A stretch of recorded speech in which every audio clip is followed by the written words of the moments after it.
বাবু তো বাড়িতে নাই, বাবু বাড়িতে আমরা গার্জিয়ানি বাড়িতে নাই, তাহলে তারা এই জায়গায় তাই এসে আমরা মানে যা পারছে তা করছে। পুলিশের উপরে দিয়ে তারা আমরা এই ঘরের ভিতরে দিলে মিলে রাখছে না। আগুন লাগার বিষয়টা আপনারা কোন সময় দেখছেন? আমরা আড়াইটা বাজবে আমরা যে উঠে দেখি আমরা পুরো ঘর আগুন। কয়টা ঘর পুরা গেছে?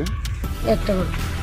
কি কি আসলো ঘরের ভিতরে কাঠ আসলো, তারপরে রং, তারপরে আমরা ফার্নিচারের জিনিস আসলো, অনেক জিনিস আসলো, পুড়ে গেছে। কত টাকার মানে ক্ষয়ক্ষতি হবে? 3-4 লাখ টাকা তো হইবই।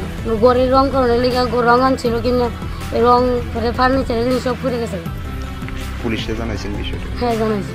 পুলিশ কি আইছিল? পুলিশ আইছে, কইছে আবার আইবে তার। কালকে আইছিল? হ্যাঁ কালকে আইছিল। দমকলের কয়টা ইঞ্জিন আছে?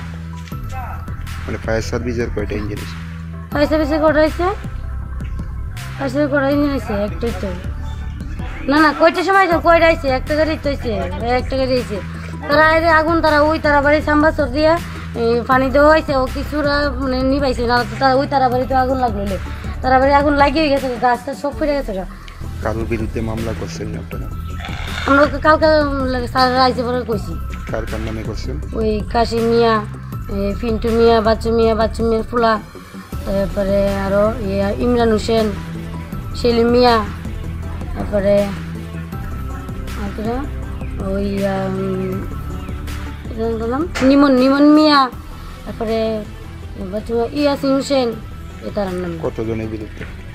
7-8 জন, মানে 10-12 জন ইভেন আছে। রাত্রেবেলা তো তারা আমি চিনি, আউটলুক আর চিনি।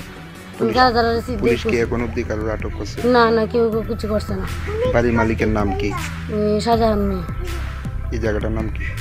যে সতীন্দ্র বাজার।